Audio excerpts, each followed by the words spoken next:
Bismillah, assalamualaikum warahmatullahi wabarakatuh.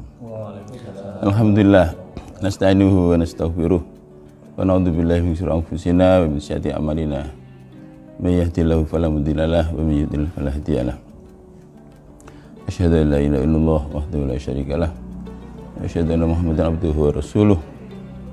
Allahumma shalli wa sallim wa barik ala sayyidina Muhammadin abdika wa nabiyyika wa rasulika an-nabiyil kamili wa al-alihi kama yaliqu bi kamalika wa adita kamalih, amma ba'du. Alhamdulillah, kita bersyukur pada Allah yang telah memberi rahmat sehingga pada hari ini kita bisa kembali hadir dalam majelis ilmu. Mudah-mudahan Allah memberkati kita semua. Kita sekarang berada di hari pertama bulan suci Ramadan, ya, mudah-mudahan kita mendapatkan tambahan hidayah dan taufik, ya, kita bisa melaksanakan puasa ya sebaik mungkin. Antara lain ya, bahwa puasa itu hikmatul tasyrik seperti yang saya jelaskan adalah untuk la'allakum tattaqun, agar kita bisa meraih derajat takwa. Ya. Nah, pada kesempatan kali ini kita akan membahas masalah hubungan antara puasa, ya, Al-Quran dan takwa.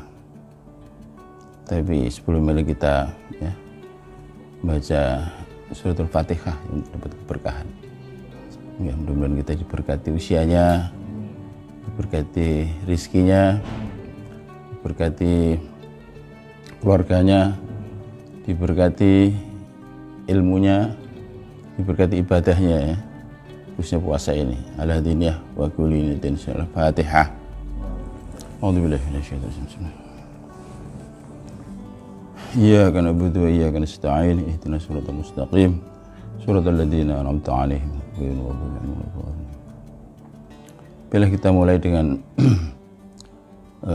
merendahkan diri di hadapan Allah dengan banyak mohon ampun, ya. Astaghfirullahal azim alladzi la ilaha illa huwal hayyul qayyum wa atubu ilaihi. Astaghfirullahal azim alladzi la ilaha illa huwal hayyul qayyum wa atubu ilaihi. Astaghfirullahal azim alladzi la ilaha illa huwal hayyul qayyum wa atubu ilaihi. Astaghfirullahal azim alladzi la ilaha illa huwal hayyul qayyum wa atubu ilaihi. Astaghfirullahal azim alladzi la ilaha illa huwal hayyul qayyum wa atubu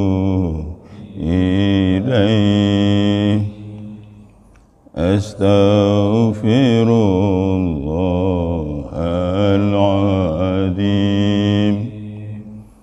الذي لا إله إلا هو الحي القيوم وأتوب إليه أستغفر الله العظيم الذي لا إله إلا هو الحي القيوم وأتوب إليه. Baiklah. Seperti yang sudah kita pahami dan juga sudah saya jelaskan pada pertemuan yang kemarin, bahwa hikmah tasyri' atau hikmah disyariatkan puasa ini adalah untuk meraih derajat takwa. Dan takwa ini kedudukan tertinggi, ya. Kedudukan yang paling mulia, sebagaimana dijelaskan dalam surat Al-Hujurat atau surat ke-49 ayat yang ke-13, inna akramakum indallahi atqakum. Sesungguhnya yang paling mulia di antara kamu adalah yang paling bertakwa. Dan orang bertakwa ini adalah orang yang bisa memiliki kedudukan yang tinggi, ya, juga orang yang dicintai oleh Allah. Ya, dalam satu ayat dinyatakan wallahu yuhibbul muttaqin, ya. Allah itu mencintai orang-orang yang bertakwa.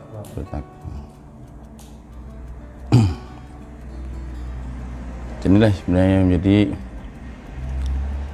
wasiat, ya, Allah dan para nabi sepanjang sejarah, ya. Dari mulai Nabi Adam sampai Rasulullah Shallallahu Alaihi Wasallam itu apa? Tak. Karena sekarang, ya, tiada lagi kenabian, ya. Artinya Rasulullah sudah wafat, maka pesan takwa itu harus dilanjutkan, ya, secara estafet oleh para ulama. Dan itu mimbar utama para ulama adalah khutbah. Maka tidak sah khutbah tanpa pesan takwa. Setiap khutbah akan selalu mengatakan, ya, usikum wa iya bitaqwallah, ya.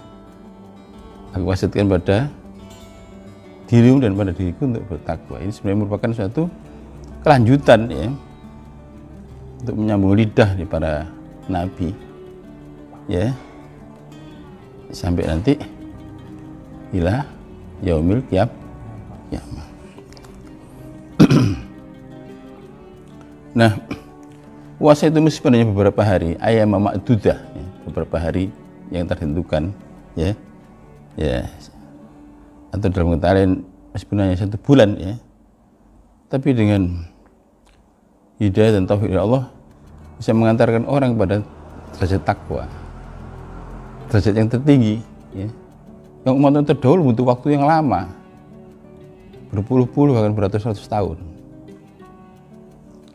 Inilah kelebihan atau syaraful ummahatul Muhammadiyah, ya. Kemuliaan atau kelebihan umat Rasulullah SAW itu, ya, mendapatkan satu kemudahan, ya, hanya dengan beberapa puasa beberapa waktu, ya, ayyam ma'dudah itu bisa mengantar pada takwa. Tapi sebelumnya ingin saya jelaskan, kalau kemarin saya menjelaskan hubungan antara kenapa puasa diwajibkan di bulan Ramadan, ya, kok tidak bulan yang lain kan, ya. Nah, sudah saya terangkan. Baiklah, sekarang ada banyak pertanyaan, ya. Beberapa waktu lalu saya mendapatkan bin Buk ya dari Aceh, dan juga ambil persamaan dari Thailand ya, juga dari Jogja ya. Pertanyaan begini ya, waktu itu bulan Sya'ban ya, kenapa penutupan amal setahun itu bulan Sya'ban ya, di mana dilihatin bahwa tanggal 15 Sya'ban itu ya seluruh amal-amal dilaporkan kepada Allah ya selama setahun. Dan karena itu Rasulullah puasa, ketika ditanya jawabannya adalah karena ya hari itu amal dilaporkan. Dan aku ingin, kata Rasulullah, ketika amalku dilaporkan kepada Allah, aku dalam keadaan puasa. Menarik sekali dalam tradisi pesantren, ya pesantren salaf ya, maksudnya pesantren salaf. Maka yang namanya imtihan akhir sana itu mesti Sya'ban. Ya. Nah, kalau sekolah-sekolah kan yang namanya akhir tahun ajaran ya apa bulan Juli ya. Juli gitu. Ya, beberapa pesantren sebenarnya bukan pesantren, itu boarding school ya. Di Jawa Timur itu juga mengikuti ya kalender umum tadi itu. Tetapi dalam dunia pesantren ya sebentar salaf lah, seperti pesantren Tebuyireng ya, pesantren Sitogiri, pesantren Lirboyo ya, pesantren Langitan ya, maupun di Madura ya, itu yang namanya ya akhirus sana atau akhir tahun itu bulan mengikuti tadi hadis tadi itu hadis. Nah, itu ternyata ada kaitannya dengan sejarah manusia. Jadi ternyata menurut riwayat ya dalam Qisasul Anbiya bahwa Nabi Adam itu ya pertama kali diturunkan di muka bumi ini itu bulan Ramadan ya, dalam rangka untuk penyucian dirinya ya. Saya tidak mengatakan penebusan dosa ya, ya, maka diperintahkan puasa ya, selama sebulan ya. Maka Quran menyebut ya kutiba alaikumussyam kama kutiba alladziina min qablikum. Itu bukan hanya puasa di kalangan ahli kitab yaitu Yahudi Nasrani, bahkan sejak Nabi Adam dalam rangka untuk tazkiyah, dalam rangka tathirul qulub ya. Ya. Nah, diriwayatkan bahwa 10 hari pertama itu ya dosa-dosa Nabi Adam yang menempel di jasadnya itu lepas. Nah, pada hari 10 kedua itu yang menempel di nafs ya, di hatinya. Pun juga ya bersih. Dan terakhir 10 hari terakhir adalah yang ada di ruh ya, sehingga kembali pada fitrah. Jadi keadaan Idul Fitri kembali fitrah itu keadaan semula jadi ya, keadaan Nabi Adam ya yang dialami ketika di surga dulu. Maka sesungguhnya harusnya ketika orang itu mencapai Idul Fitri atau hari Idul Fitri itu hatinya damai ya, hatinya bahagia seperti orang di dalam surga ya. Maka hari itu kan digambarkan orang kita harus gembira ya, harus menampilkan rahmat Allah ya.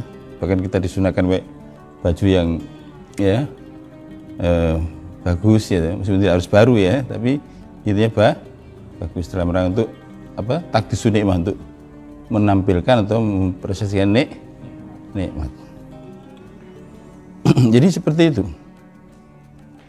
Jadi awal syariat itu di muka bumi ini itu puasa. Puasa. Nah, sehingga ya kan dimulai dari puasa, maka 12 bulan ke depan berarti berakhir apa? Pada bulan Sya'ban. Nah, maka Sya'ban dikatakan ya, dilaporkan amal-amal selama setahun. Dimulai dari mana? Ramadan. Nah, sesungguhnya memang Ramadan itu proses kelahiran. Ya. Manusia itu kehidupan di dunia ini dimulai dari ya proses kelahiran.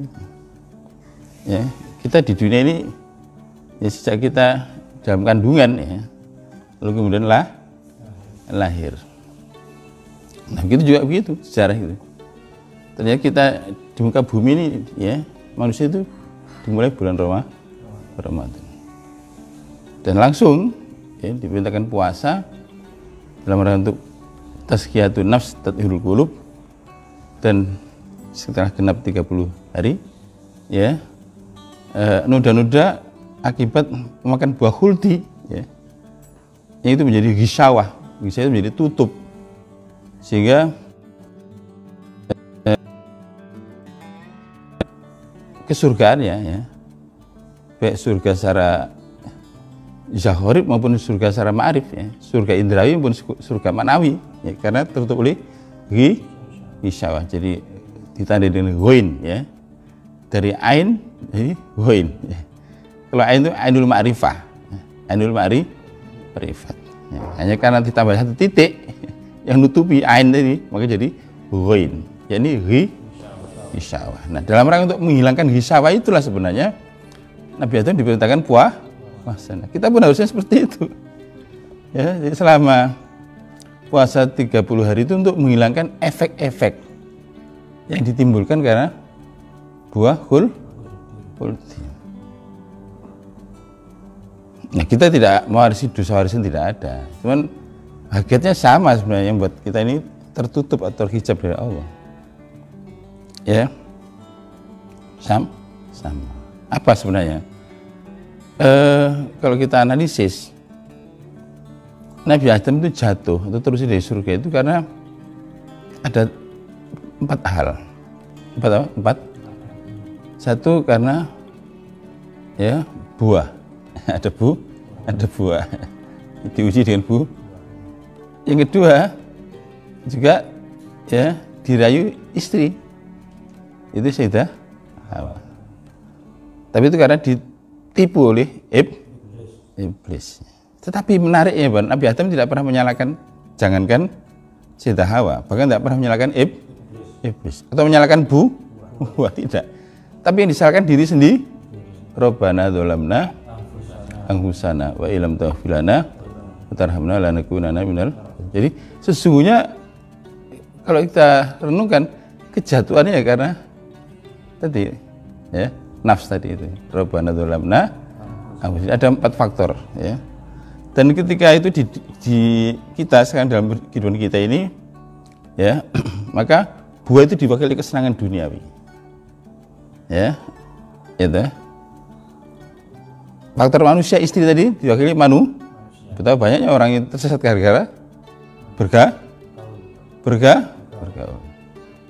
Dan yang ketiga karena setan ya, setan anak buah iblis. Tapi sesungguhnya andai kata kita bisa memiliki kendali hawa nafsu ya, maka semua tidak efektif. Apakah itu kesenangan duniawi, apakah manusia, apakah setan, tidak efektif. Jadi kuncinya ada pada mana? Nah, itulah rahasianya. Maka sesungguhnya puasa ini ya dalam rangka terutama untuk mengendalikan hawa nafsu, sehingga kita bisa ya kembali pada fitrah ya, setelah bebas dari apa? Ghishawah. Tutup yang menjadi hijab antara kita dan Allah. Paham sih ya? Jadi sekarang terbuka ya rahasia itu kenapa kok ya Rasulullah menyatakan bahwa Sya'ban itu ya hari pelaporan terakhir amal manusia selama 1 tahun. Kok enggak akhir ya Dzulhijjah ya. Dan begitu juga tradisi pesantren menjadikan bulan Sya'ban sebagai apa? Akhirus sana atau imtihan, libur habis itu ya. Libur ya. Hari ini baru masuk lagi Syawal ya.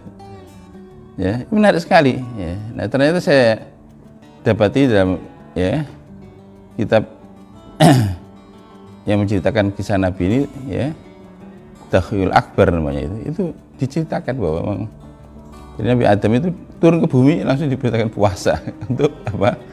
Untuk tazkiyah, untuk tathirul qulub, untuk membersihkan. Ya. Noda efek daripada tadi buah khuldi yang karena ingin memenuhi menyenangkan Sayyidah Hawa atas rayuan iblis. Tapi sebenarnya Nabi Adam tidak pernah menyalahkan siapa-siapa.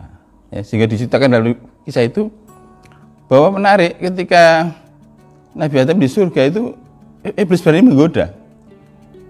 Ya, tapi ketika Nabi Adam di muka bumi bahkan iblis tidak pernah berani menggoda.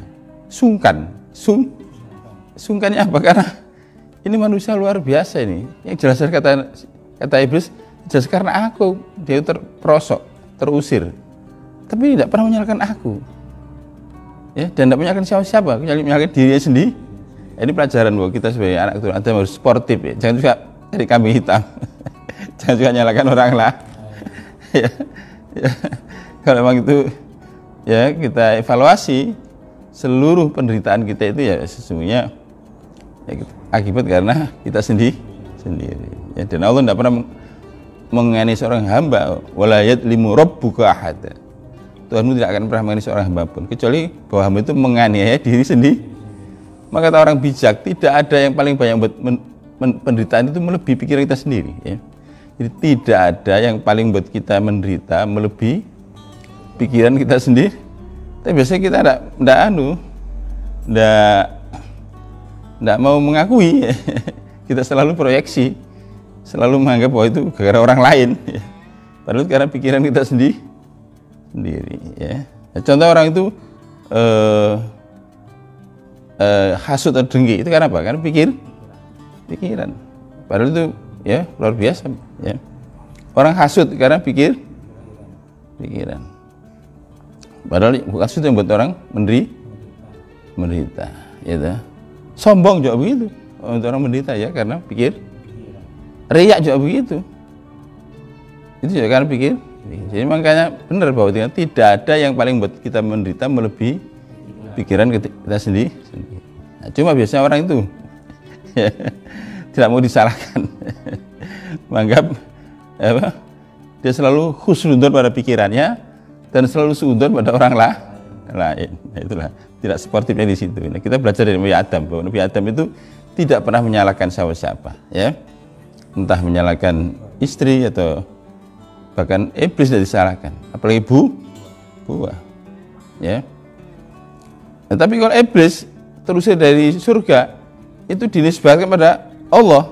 Jadi dikatakan fabima aghwaytani, gara-gara engkau menyesatkan aku. Jadi kesesatan iblis itu dinisbahkan pada Allah.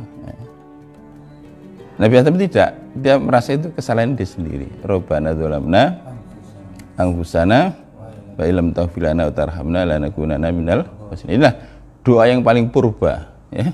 Doa yang paling purba itu adalah ini, Rabbana dzalamna. Adapun doa yang paling mutakhir juga doa istighfar. Rabbana la tu'akhidna in nasina aw akhtana. Rabbana wa la tahmil 'alaina isran kama hamaltahu 'alal ladzina min qablina. Rabbana wa la tuhammilna ma la taqata lana bih wa'fu 'anna waghfir lana warhamna anta maulana fansurna 'alal qaumil. Ini selalu dibaca dalam tradisi tahlilan, ya.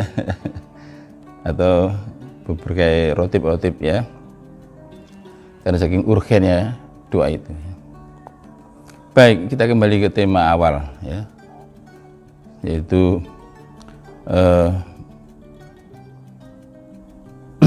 puasa Ramadan, ya, dalam rangka untuk meraih takwa. Saya ingin mulai dari surat Muhammad. Ya, surat Muhammad itu surat keberapa? Surat 47, ya. Ayat 17, ya. Surat Muhammad ayat 17. Saya dinyatakan waladina tadau zadahum hudahum wa atahum taqwahum. Waladina tadau, dan orang-orang yang telah mendapat hidayah maka Allah akan menambahkan hidayah dan wa'atahum taqwahum, dan memberikan pada mereka ketakwaan. Jadi kalau kita kaji ayat ini, maka orang tidak akan bisa meraih derajat takwa kecuali dapat tambahan hidayah di atas hidayah, tambahan hidayah di atas hidayah. Ya. Nah sekarang bagaimana agar kita mendapat tambahan hidayah di atas hidayah? Ya, itu ada 3 yang pokok dalam Quran itu. Pertama itu dengan taubat, yang kedua dengan mujahadah, dan ketiga dengan banyak zikir. Nah, jadi pada akhirnya kita ngerti sekarang, oh jadi Ramadan itu ya sebenarnya kita puasa, ya tarawih, ya sedekah, itu conditioning, itu teori conditioning. Jadi mengkondisikan jiwa kita, ya, tapi isinya sebenarnya intinya adalah 3 itu: taubat, mujahadah, dan muraqabah. Paham ya, Abdurrahman ya? Jadi sebenarnya banyak orang bukan itu, hanya entry pointnya aja, puasa, menahan makan minum, ya toh. Terus apalagi baca Quran, sedekah, itu kondisi, mengkondisikan. Kegiatan utama yang relevan, ya, yang menuju takwa, ya, itu semuanya ada 3 tadi. Apa tadi? Taubat, mujahadah, muraqabah. Kenapa? Karena Quran mengatakan bahwa untuk meraih takwa itu harus mendapat tambahan hidayah di atas hidayah. Ya, surat Muhammad ayat 7. Walladzina tadaw zadahum hudahum wa atahum taqwahum. Adapun orang-orang yang dapatkan hidayah, zadahum hudahum, Allah akan menambahkan hidayah pada mereka, wa atahum taqwahum, dan akan memberikan pada mereka derajat takwa. Nah, kita mendapati dalam surat Ar-Ra'd atau surat 13, ya, ayat 27 dikatakan bahwa innallaha yudhillu man yasha wa yahdi ilaihi man anab. Nah, itu ketemu kan ya. Allah menyesatkan siapa yang diganti dan memberi petunjuk pada orang yang bertobat. Jadi orang bertobat itu ya, kunci itu dapat tambahan hidayah di atas hidayah. Ya, orang yang bertobat itu berarti sudah dapat hidayah.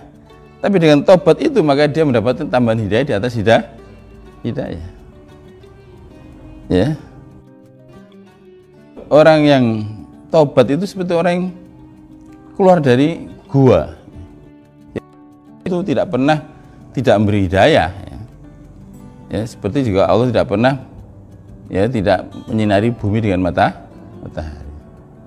Tapi walaupun matahari bersinar terang, tapi jika orang itu tersembunyi dalam gua, ya, guanya dalam hutan lagi yang lebat, ya, tetap gel, maka dia harus keluar dari gua tadi itu. Bahkan keluar dari rimbunan pohon. Nah, itu sebenarnya taubat sebenarnya. Ya, taubat. Tanpa demikian tidak bisa.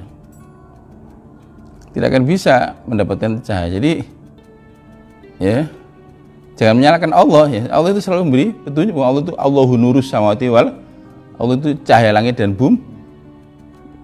Yang dimana cahaya tidak pernah tenggelam. Kalau matahari pernah tenggelam, tidak pernah tenggelam.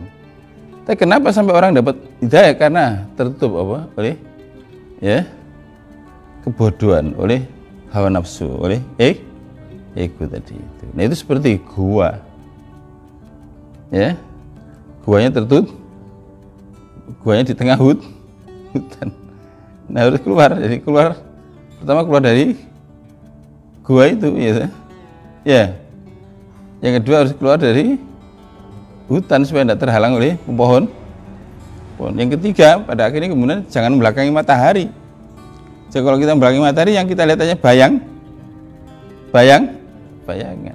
Kita harus, ya, searah dengan matahari. Paham ya? Nah, itulah orang bertobat itu seperti itu. Jadi Quran menyatakan innallaha yudhillu man yasha wa yahdi ilaihi man. Nah, oleh karena itu saya mengajak diri saya sendiri, pada keluarga saya, ya, dimanapun mereka berada, santri-santri saya, hendaknya pada bulan Ramadan ini memiliki semangat untuk taubat. Itu sebabnya makanya, ya, kita direkomendasikan atau dianjurkan untuk banyak baca apa? Istighfar. Di antara doa yang sangat ditekankan ya dalam Al-Adhkar ya, karangan Imam Nawawi itu yaitu Allahumma innaka afun karim tuhibbul afwa fa'fu anni ya. Ya. Itu doa ya. Bahkan untuk meraih Lailatul Qadar. Satu hari ya, some years ago saya diundang talkshow di Masjid UNER Surabaya ya. Bersama rektor UNER waktu itu ya. Kemudian rektor UNER dari kedokteran. Sehingga yang datang banyak dari kedokteran. Ada dokter muda yang tanya sama saya, "Kiai, ditanya bagus ya. Bukankah Lailatul Qadar itu malam yang paling mulia?" Paling mulia. Kenapa kok Rasulullah yang mengajarkan doa, sepotong doa istighfar? Apa nggak ada doa yang lain lebih penting? Apa nggak ada doa lain yang lebih penting?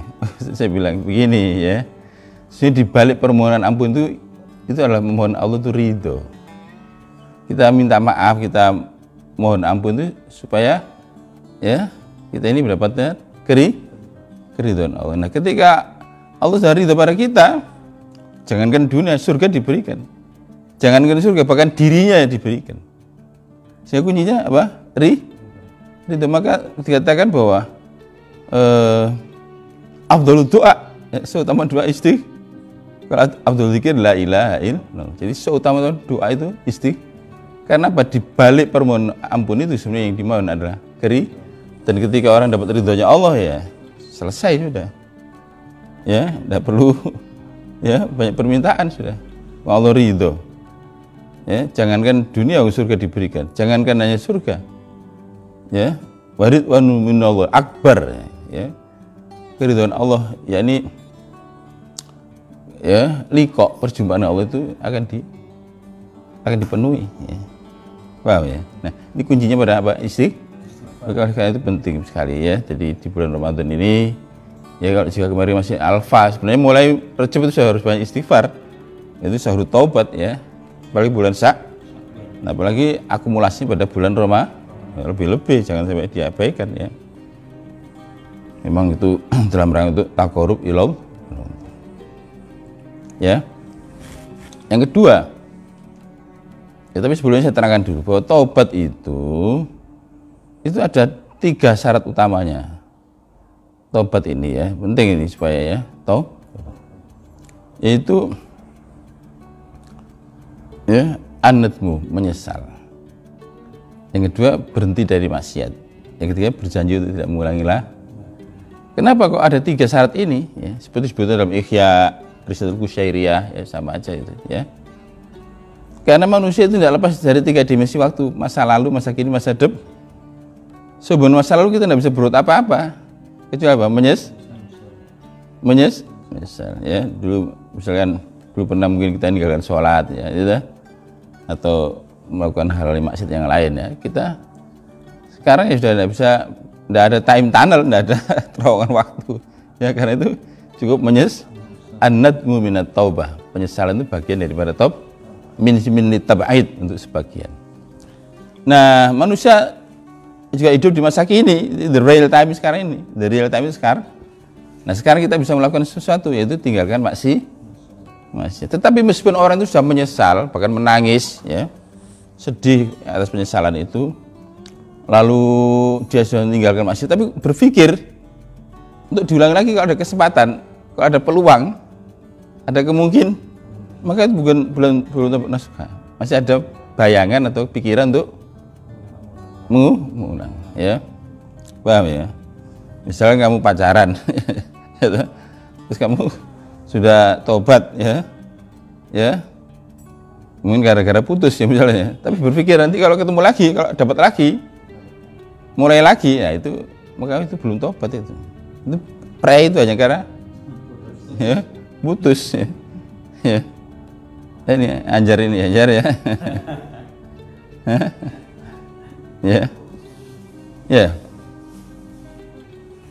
Ya tuh. Jadi penting supaya kita ngerti ya. Tobat itu memiliki 3 syarat, tidak apa? Menyesal, berhenti dari maksiat. Yang ketiga, berjanji tidak mengulang. Dan jika itu ada hubungan dengan manusia, ya kita harus minta kerelaannya. Dan itu yang paling sulit, ya. Yang paling sulit. Ya. Ya, dikatakan taubatan nasuha. Taubat yang semurni-murninya, yang setulus-tulusnya. Ya, tidak karena manusia, tidak karena yang lain, tapi semata karena ingin mencari ridhonya Allah liwajhillah. Dan kedudukan ya, dengarkan, kedudukan taubat bagi takwa ini itu seperti wudhu bagi sholat. Itu sudah saya ulang-ulang, ya. Tanpa wudhu tidak bisa sholat, tanpa taubat tidak akan bisa meraih takwa. Jadi kalau ada orang puasa ya selama ini ya tidak ada semangat taubat, ya jangan berharap meraih takwa. Ya, makanya orang puasa itu dikatakan ada yang tidak dapat apa-apa kecuali pada haus. Bahkan mengeredaksi kamin so'imin. Kalau kamu belajar bahasa Arab, kamin itu bukan hanya artinya berapa banyaknya, betapa banyaknya. Bukan berapa banyaknya, bukan pertanyaan berapa banyaknya, bukan itu. Betapa banyaknya orang yang puasa tidak mulai apa-apa kecuali dapat haus. Kan tidak diilmui. Dia hanya puasa gitu aja, karena itu padahal itu hanya pengkondisian, ya, atau teori conditioning, ya. Ya. Sebenarnya kegiatan utamanya bukan itu. Ya. Ya tadi. Pertobatan itu. Tahu? Tobat karena maqasidus syariah atau hikmah tasyri' dari puasa itu sedangkan takwa tidak bisa diraih kecuali dengan tambahan hidayah di atas hidayah. Sedangkan hidayah di atas hidayah tidak bisa diperoleh kecuali dengan taubat. Yang kedua, mujahadah. Ya, mujahadah itu spiritual training, spiritual exercise, ya. Perjuangan melawan hawa nafsu. Diterangkan dalam surat Al-Ankabut. Surat Al-Ankabut itu surat ke-29, ya, ayat 69. Waladina jahadu fina lanahdiyanahum subulana. Orang-orang yang berjuang di jalanku, maka aku tunjukkan jalan-jalan untuk mendekat padaku. Jadi ayat ini jelas bahwa lanahdiyanu dari kata hidayah. Jadi ya, bahwa orang yang berjuang di jalan Allah itu, maka dia akan mendapatkan tambahan hidayah. Hanya saja seperti saya terangkan bahwa jihad di sini ada dua, jihad yang sasaran itu khariji atau eksternal, dan jihad yang sasaran itu dakhili atau internal. Nah, yang dimaksud di sini mujahadah adalah yang ya terkait dengan sasaran atau dakhili. Dan sesuai dengan hadis, ya ketika Rasulullah SAW pulang dari perang Badar, ya pada bulan Ramadan itu, ya pertama kali roja'na min jihadil asghar ila jihadil akbar. Kita pulang kita balik dari perang kecil ke perang besar. Nah, sahabat tuh heran tuh, menurut pengalaman dia itu perang yang paling besar, ya, ada perang paling besar lagi. Ya, kita wama jihadul akbar ya Rasulullah. Apa jihad yang besar itu? Yaitu jihadul hawa atau jihadul nafs, jihad melawan hawa nafsu. Dan rukun mujahadah itu ada 4. Pertama adalah as-sahar, yaitu mengurangi tidur. Nah, Ramadan kita disuruh mengurangi tidur dengan banyak apa? Ya, sholat malam, banyak baca Quran, ya. Begadang tapi bukan begadang untuk main-main, tapi begadang untuk Allah, ya. Yang kedua, ya, prinsipnya namanya mujahadah mengurangi makan, bukan merubah jadwal makan loh, ya. Puasa hanya merubah jadwal makan, ya. Ya.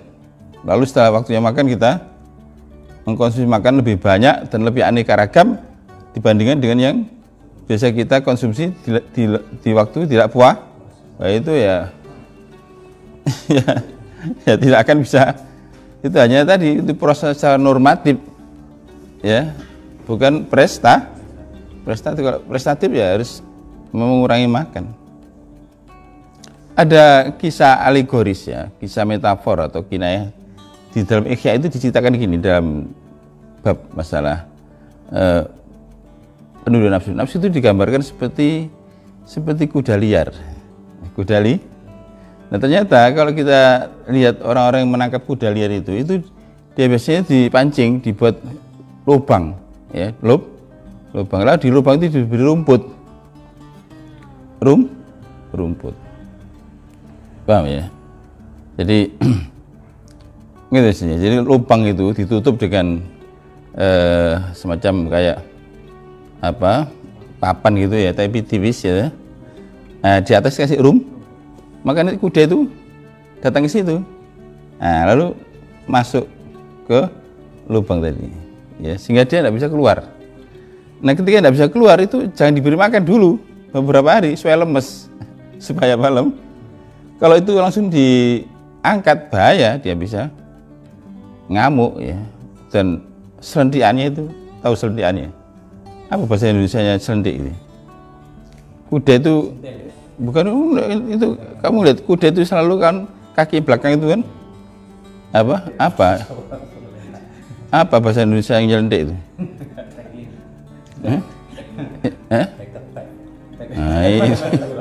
Bahasa Madura tek-tek. Itu bahasa Eskimo itu.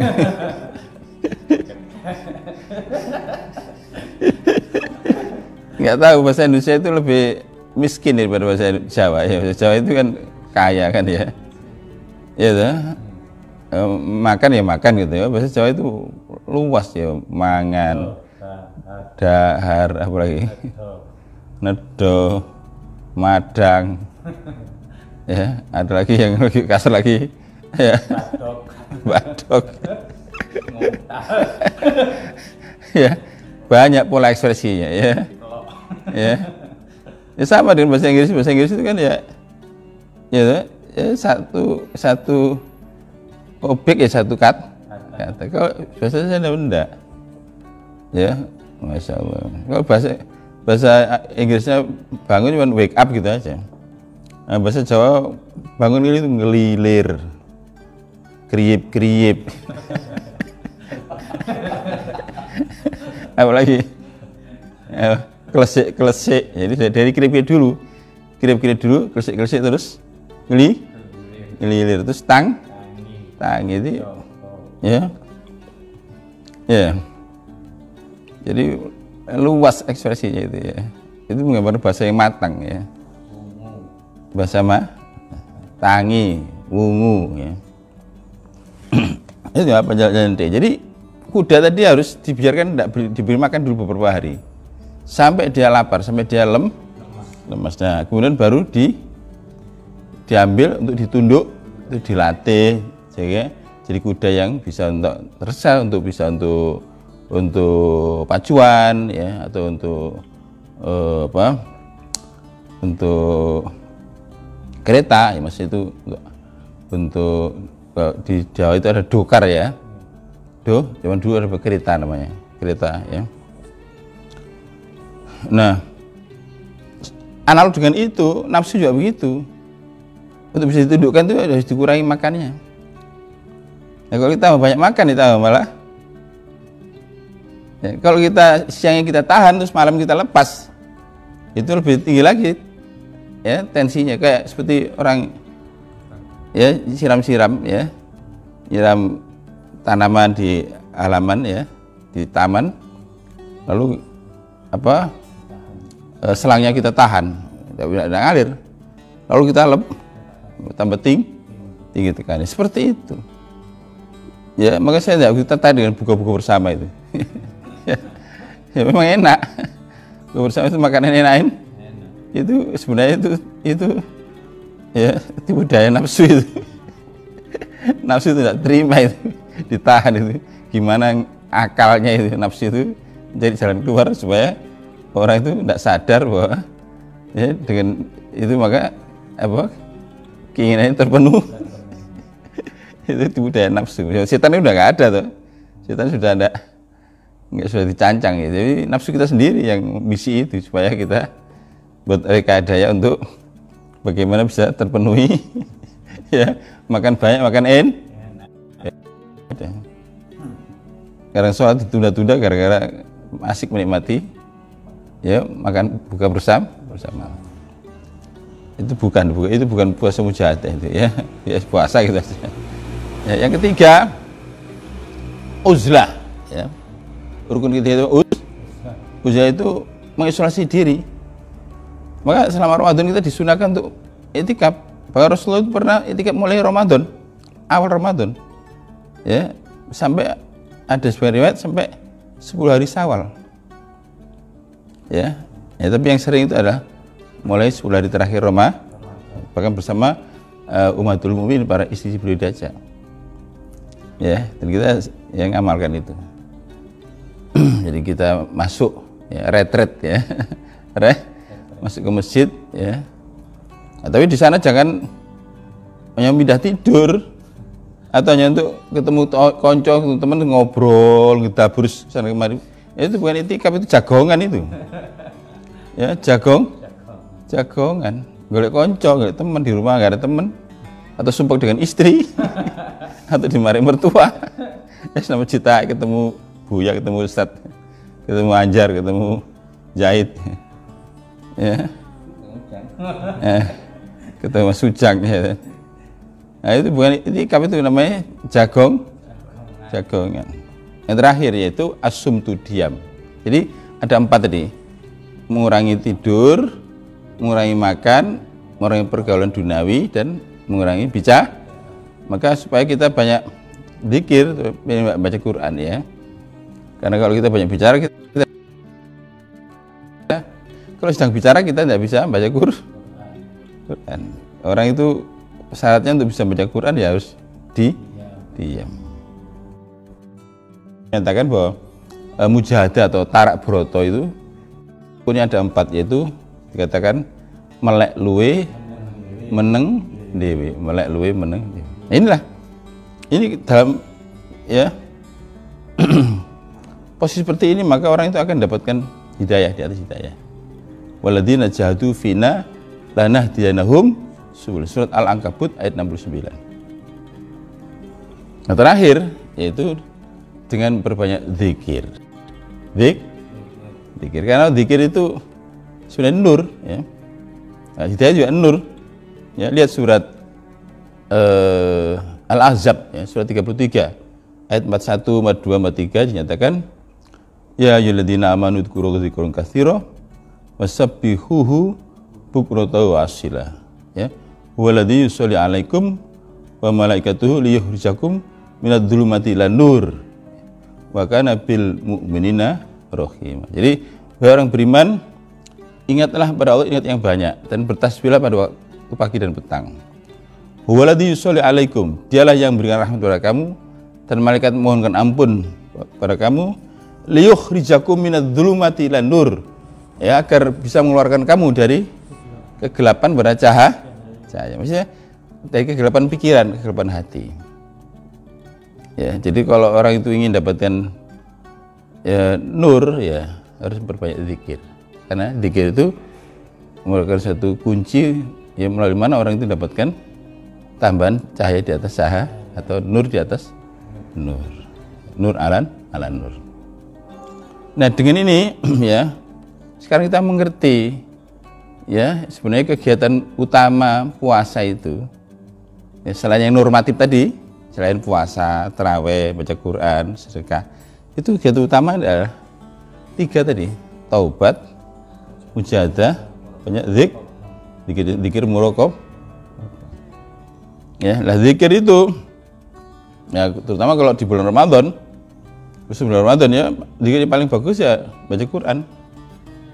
Ya,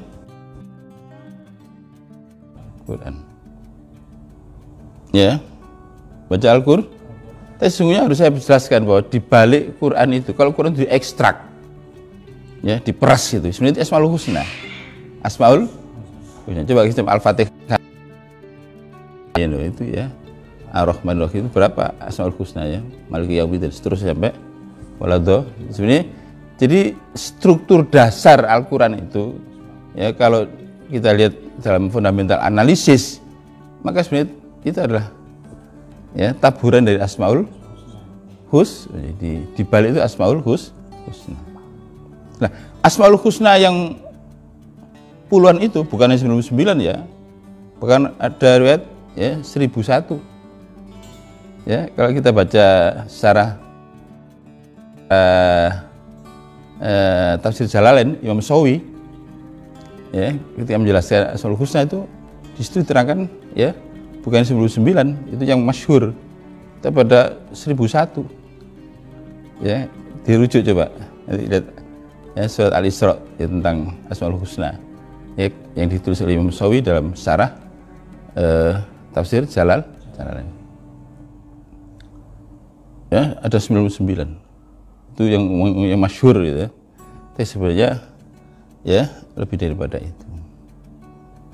Dan bahkan nama Allah tidak hanya dalam bahasa Arab, ya, ada bahasa Suryani, bahasa Ibrani, ya, dan bahasa-bahasa yang lain, ya, karena memang Nabi itu dari berbagai bangsa, dan Nabi diutus sesuai dengan bahasa kaumnya, tidak selamanya bahasa Arab. Jangan-jangan juga ada bahasa Jawa, ya. Ya, tuh. Baik. Nah, Asmaul Husna itu kalau diekstrak lagi jadi tasbih.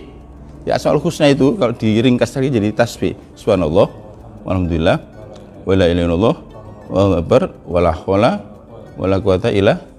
Nah, jantung dari tasbih tadi 5 tadi itu yaitu la ilaha illallah.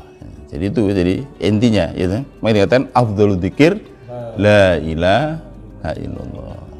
Jadi Quran, ya, diekstrak dari Asmaul Husna diringkas dalam tasbih dalam tahlil la ilaha illallah. Nah, la ilaha illallah itu ada nafi isbat, ada negasi dan afirmasi. Maka yang dituju sebenarnya adalah, ya, Allah, ya. Musbitnya itu Allah. Nah, ya, Allah ini, ya, kalimat Allah itu unik sekali karena Allah itu dilepaskan alifnya, ya, tetap menuju pada Allah.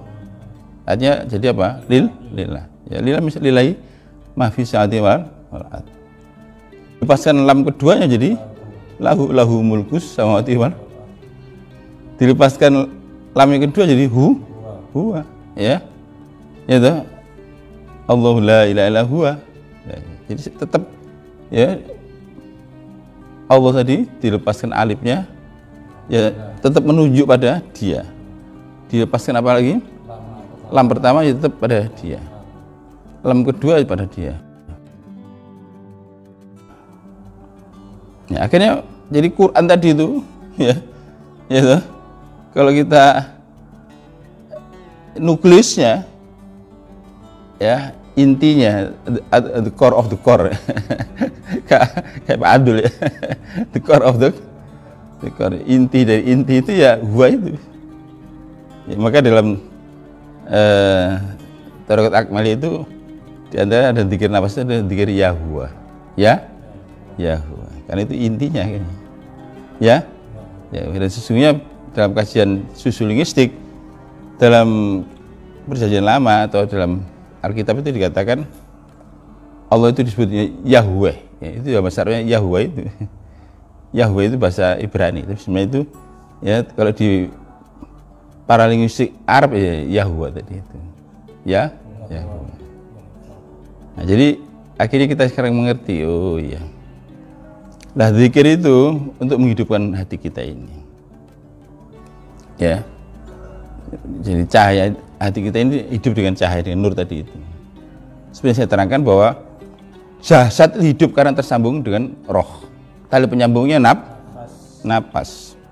Ya, tali penyambungnya maka rohani kita hidup jika tersambung dengan Allah.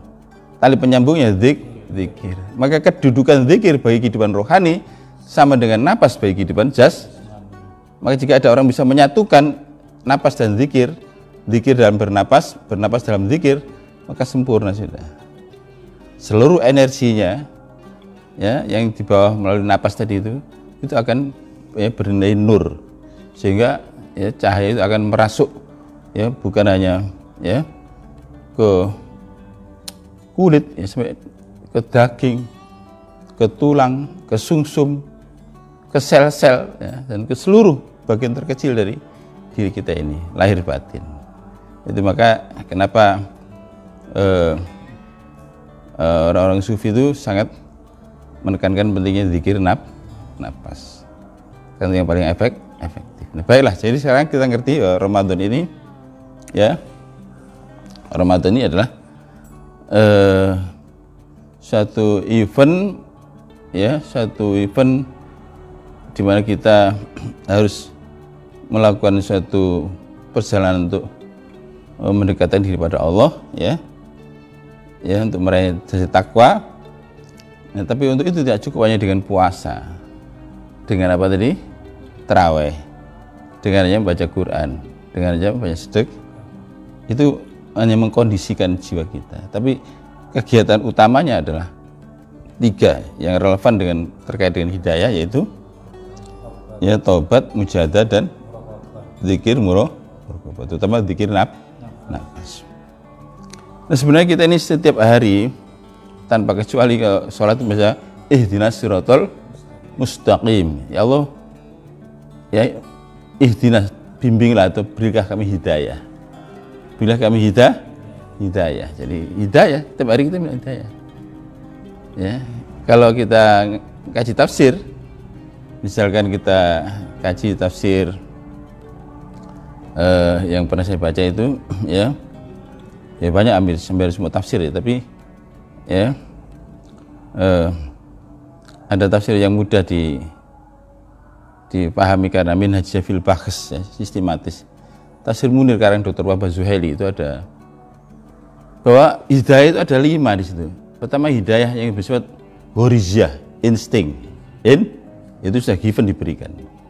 Yang kedua, hidayah khisyah, hidayah indrawi ya, dengan kita bisa menangkap ya objek-objek empiris ini, mata, telinga ya. Ada hidayah akliyah, akal. Ini hidayah. Tapi kita ini tidak memadai. Ya, diperlukan tambahan hidayah namanya wahyu Quran. Tapi Quran pun mesti sudah lengkap.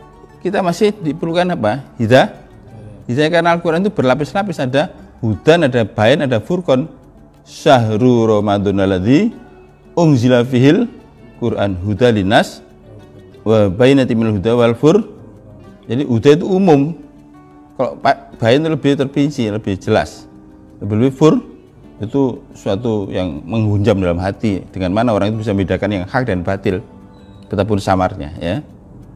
Nah, disitulah maka diperlukan apa hidayah irsyadiyah. Jadi di atas wahyu itu hidayah irsyadi. Maka kita sebenarnya minta tambahan hidayah itu bukan karena Al-Quran tidak lengkap. Karena ada orang kritik, ada orang, loh, kata Al-Quran sudah lengkap, hadis lengkap, kenapa kok tiap hari minta petunjuk? Ya tinggal baca aja. Ya, memang sudah lengkap, Quran lengkap, hadis lengkap. Tapi bahwa untuk bisa memahami kita butuh hidayah, apalagi bisa mengamal. Jadi ada 2, ada hidayah itu untuk memahami, itu understanding, dan untuk mengamalkan oleh taufik, ya itu berupa ta'yid atau dukungan untuk kekuatan.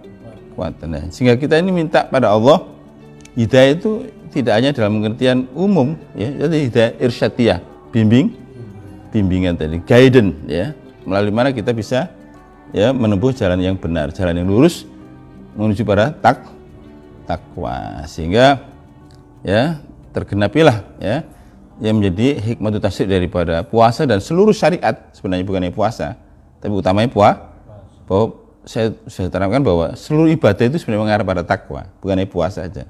Ya, Al-Baqarah ayat 21, ya ayyuhannasu u'budu rabbakumul ladzi khalaqakum walladzina min qablikum la'allakum tattaqun. Jadi ibadah di sini ya yang dibahas pada manusia itu untuk meraih takwa. Tapi yang paling kuat ya, yang paling cepat untuk mengantar pada takwa itu khususnya puasa Ramadan, sesuai dengan surat Al-Baqarah 183 bahwa kita diwajibkan puasa itu agar kita meraih takwa. Yang mudah-mudahan Allah berkati kita ya. Dan kita tutup dengan doa yang disarankan untuk dibaca selama Ramadan ya. 4 hal, syahadat, terus istighfar, mohon dilindungi dari neraka, dan Asyhadu an la ilaha illallah, astaghfirullah, as'alukal jannah wa a'udzubika minan nar. Asyhadu an la ilaha illallah, أستغفر الله أسألك الجنة وأعوذ بك من النار أشهد أن لا إله إلا الله أستغفر الله أسألك الجنة وأعوذ بك من النار اللهم إنك عفو كريم تحب العفو فاعف عنا يا كريم اللهم إنك عفو كريم تحب العفو فاعف عنا يا كريم. Semua ikut. اللهم إنك عفو كريم تحب العفو فاعف عنا ya karim. Baiklah, cukup sekian ya. Sampai jumpa lagi besok ya, jam yang sama, jam 4 ya. Allah memberkati kita. Demikian, wassalamualaikum warahmatullahi wabarakatuh.